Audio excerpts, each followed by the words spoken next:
by some people on the far left of the Democrat Party because they think it will help them politically. Since when are we a country where the rule of law doesn't matter anymore? The rule of law is what makes America great. That's why people come to America. You know, people left the Eastern Bloc because you could not count on property rights to start a business and get ahead in life. People leave countries in Latin America because you have to bribe the local politician before you can start your business. You have to bribe the police officer before you can have protection for your business. The rule of law does not exist in those countries. That's why they come to America. And yet we have people within America who want to break down the rule of law in our elections and in immigration. And some people say, well, I don't see the connection between Kris, what you've been doing to stop illegal immigration and what you're doing now in your quest to stop election fraud in Kansas. But that's the connection. We have got to restore the rule of law in America because the rule of law matters. And I say this as someone who teaches constitutional law. The rule of our Constitution matters. Now, I'm going to change subjects a little bit because I want to talk about something that's been happening really recently. And I imagine most of you agree with me that we've got to do something about voter fraud in Kansas. And that is what's going on with regard to Arizona and some of the things the president is doing regarding illegal immigration. Because it's on the same theme. This disrespect for the rule of law. We've had several things happen in the last 2 weeks. First of all, we have the Obama administration threatening to sue the state of Arizona. Now, they're threatening to sue the state of Arizona, but they're doing it in a very odd way. You notice the lawsuit still hasn't come out. There have been 5 lawsuits filed by the ACLU and other organizations, only one by the ACLU, but 5 separate lawsuits filed against the state of Arizona, all of which are very dubious. We drafted that statute like a tank. It's built to withstand any lawsuit they might bring. It's built to foresee any argument they can make. So they're going to have a tough time. And that may be one of the reasons why the Justice Department hasn't yet produced its legal challenge, because it's going to be hard for them to make a credible complaint. But the interesting thing is Obama is threatening to bring this lawsuit. He continues to mischaracterize the Arizona law, saying it will allow racial profiling when it expressly prohibits racial profiling. And the question is, why is he forcing the Justice Department to do this? He went out on a limb and said, I think the Arizona law is misguided. I think the Arizona law is going to encourage racial profiling. When, if he had bothered to read it, he would know that's not the case. Well, I'll tell you what I think. I think he is, and then there's one more piece in this puzzle. It's also unnecessary. Since there have already been 5 lawsuits filed, the only reason you could say, well, the Justice Department has to do something is if you thought the Justice Department needed to get the issue in front of the courts so the courts could rule on it. Well, it's already in front of the courts. So the Justice Department is being used for what ends? Political ends. Because he's trying to rally votes. He's trying to rally get them enervated, get them energized. Same reason he gave that speech this week, in which he said nothing new, to get people riled up. Because he sees Tea Parties, he sees so many Americans, he sees groups like the Independence Caucus saying, we have to do something to take our country back. Second thing Barack Obama has done, which again is somewhat troubling, is that in the past week we've also seen his administration making a number of statements that are somewhat curious. You heard about Senator John Kyle in his meeting with Barack Obama. For those of you who didn't hear about it, Senator Kyle said that he had a private meeting with President Obama. And in this private meeting, the president said, my administration is not going to enforce immigration laws at the border. We're not going to secure the border until we get comprehensive immigration reform, meaning amnesty. Now, in other words, the president is saying, I won't take care that the laws are faithfully executed until I get the political program that I want.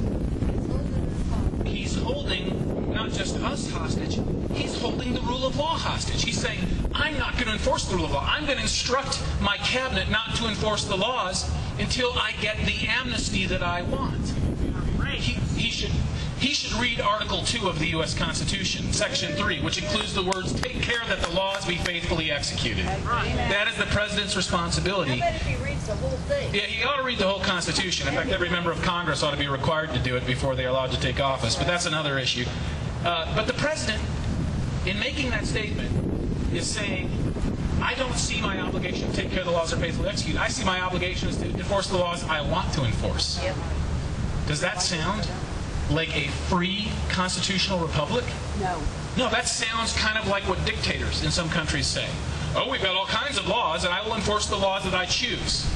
You know, you can have tyranny by having a pure form of tyranny where the dictator just passes the laws that he wants, or you can also have tyranny of a sort where you have so many laws, so many options, that the dictator enforces the laws selectively. Now, I'm not saying Barack Obama's a dictator, but I'm saying in other tyrannical systems, you can have selective enforcement used in a tyrannical way. Well, here we have the president evidently telling Senator Kyle that he's picking and choosing which laws he wants to enforce. Some don't suit his political agenda right now. That's disturbing. And then the third development, which I talk about in this Human Events editorial, is this recent report that his administration is looking at the possibility of granting an amnesty by executive action alone.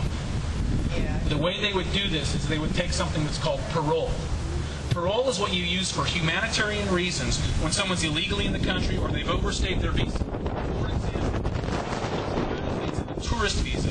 Their visa expires after 6 months, and but somebody gets a terminal illness. They overstay their visa because someone's in the hospital. For humanitarian reasons, the U.S. government paroles the whole family in and says, okay, you can stay even though you've overstayed your visa.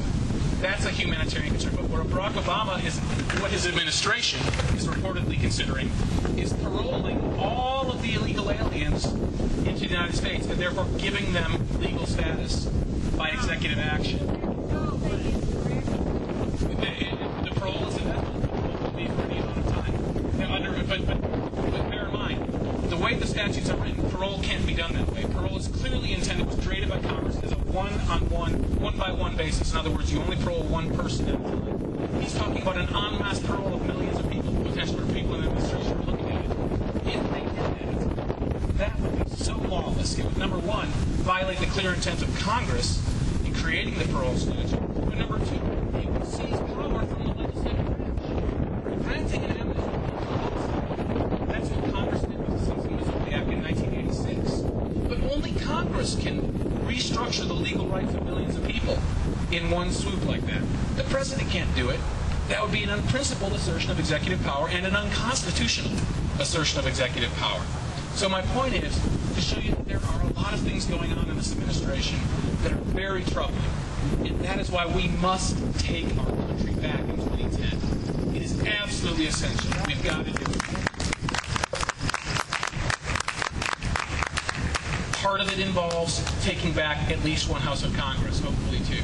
Part of it involves getting secretaries of state in place so that we can stop voter fraud, one state at a time. Because our Constitution, by the way, requires that it be done one state at a time.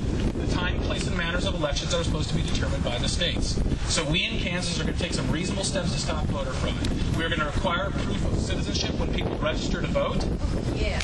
We are also going to require people to prove photo ID, provide photo ID at the polls. Yeah. We're going to start prosecuting election fraud more seriously so that people recognize they can't get away with the crime. And we're going to ensure that our voter rolls are accurate in the state of Kansas. We take those steps, we will lead the union in acorn-proofing our state. And that's my objective, and I hope you all will stand with me as we move forward on this. I really appreciate your being here today on this 4th of July weekend, and I know that each one of you can make a huge difference. You already got signs for the other Independence Caucus-sponsored candidates. Please take one of my signs. Please take one for your neighbor. Please take a bumper sticker. Voter identification, where people have seen the name, is so important.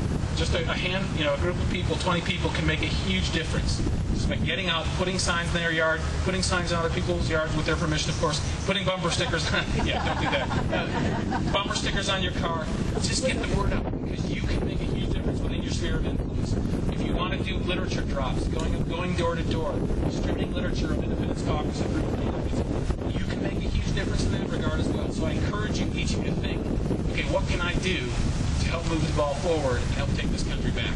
Thank you so much for being here, and I appreciate the invitation to speak.